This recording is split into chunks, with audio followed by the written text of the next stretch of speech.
Jika teman-teman merasa channel ini bermanfaat, tekan tombol subscribe, like, dan share agar channel ini bisa memberi manfaat bagi banyak orang. Assalamualaikum warahmatullahi wabarakatuh. Waalaikumsalam warahmatullahi wabarakatuh. Ustadz, apakah boleh bertawassul dengan salawat? Sangat boleh.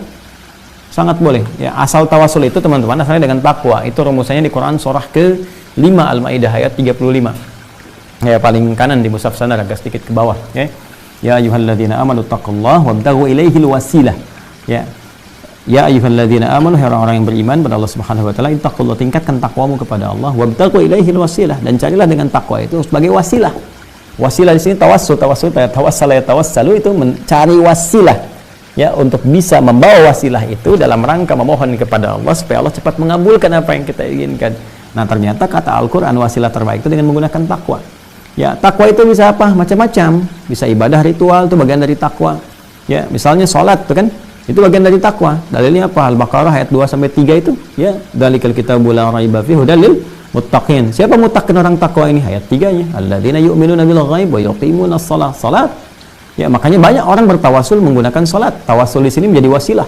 Ya, di Quran banyak sekali. Nabi Zakaria misalnya ketika memohon kepada Allah keturunan, ya, sudah berobat sana sini memohon, dan di mihrab salat, dan dengan tawasul salatnya itu dijawab oleh Allah.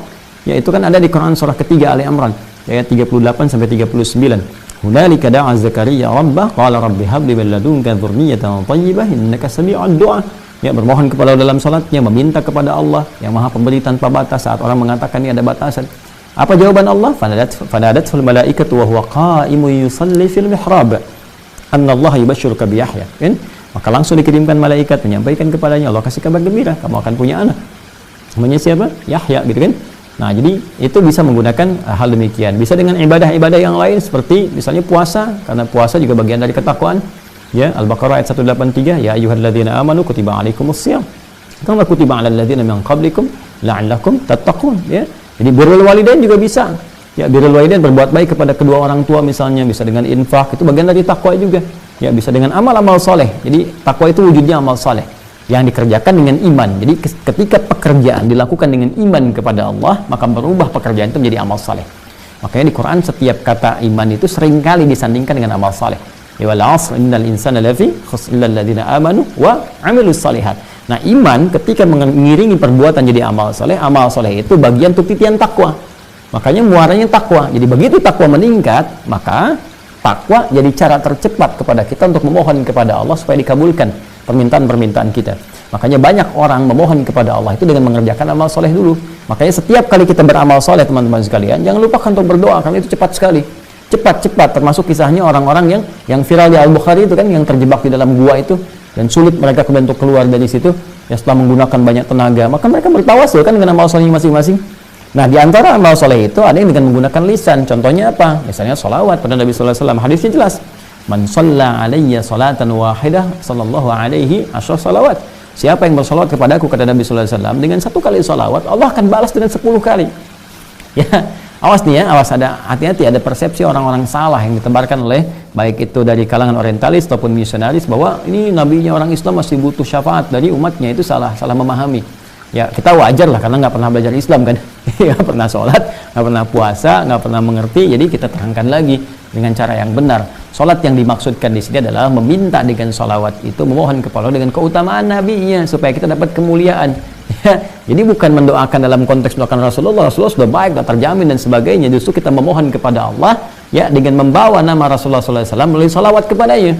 Ya, maka kata Nabi SAW itu akan balik 10 kebaikan. Jadi kita bersolawat kepada Nabi SAW, meminta, hakikatnya meminta kepada Allah supaya dengan solawat itu Allah berikan kemuliaan seperti Allah berikan kemuliaan atas nama Nabi Muhammad SAW. Ya, maka dari itu datang Allah memberikan salawat, kata Nabi, 10 kebaikan kepada kita.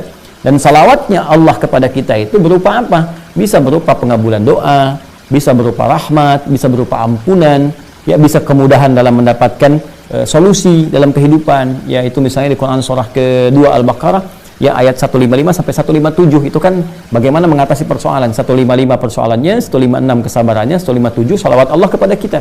Ya, wala nabluwannakum bisyai'in minal khawfi wal ju'i wa naqsin minal amwali wal anfusi wath thamarat wa basyiris sabirin.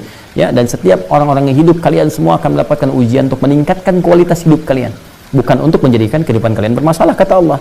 Ya, apa saja ujiannya itu, ada kekhawatiran, khauf, kita khawatir, gak enak, gak nyaman, macam-macam sifatnya ya.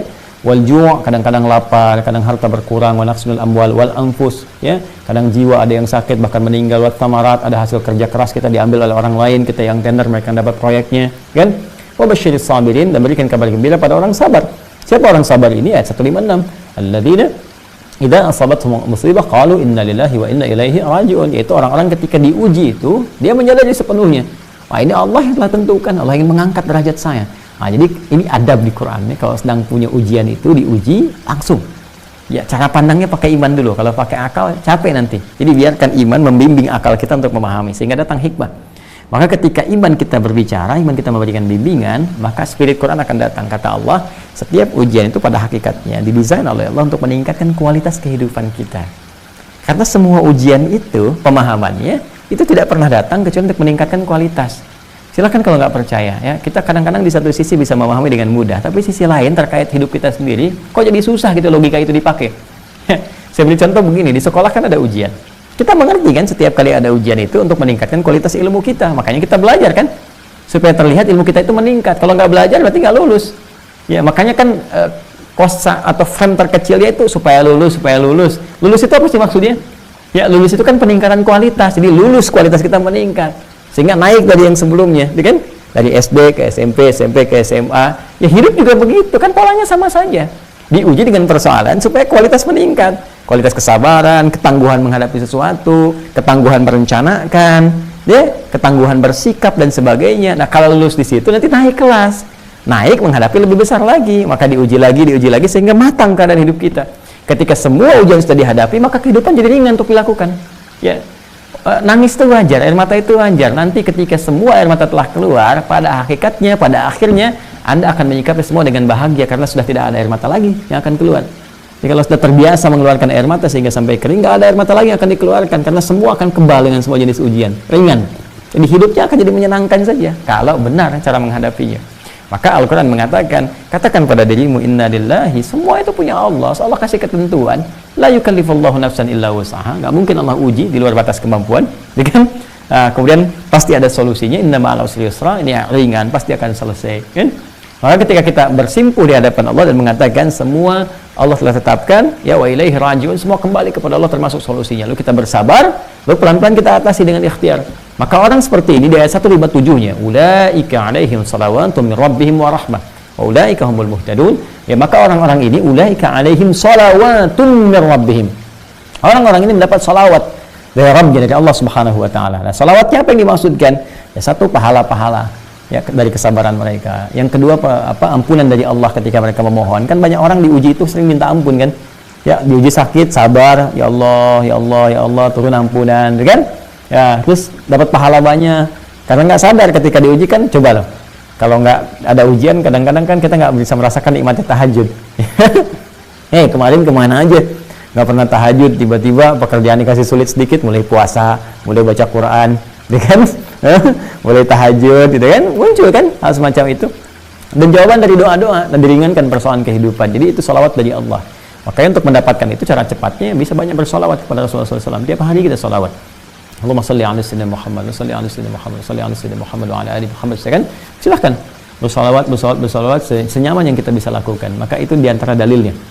Ya, yang paling tegas kan innallaha wa malaikatahu yusholluna 'alan nabi ya ayyuhalladzina amanu shallu 'alaihi wa sallimu taslima. Ya, Allah saja memberikan salawat kepada Nabi sallallahu alaihi wasallam. Di malaikat juga bersalawat, dan salawatnya Allah, salawat malaikat beda dengan kita, ya, yang memohon kepada Allah Subhanahu wa taala seperti tadi saya sampaikan. Maka hai orang-orang beriman, perbanyak salawat kepada Nabi sallallahu alaihi wasallam. Dan banyak kisah di masa lalu termasuk para pemimpin-pemimpin yang paling populer sekali. Ya, kalau kita lihat di YouTube juga klik misalkan pemimpin yang senang salawat, nanti muncul tuh. Ya, dulu di Turki gitu kan ada kan, terus yang sekarang juga pemimpin di Chechnya itu senang salawat juga tuh, ya. Terus ya siap banyak, kalau ulama nggak usah ditanya. Kita juga banyak mempersiapkan itu, nanti insya Allah akan terasa manfaatnya, terasa bedanya, terasa kenikmatannya kepada jiwa, ya, ada salawat, ada istighfar dan sebagainya. Semoga Allah memuliakan, ya. Semoga Allah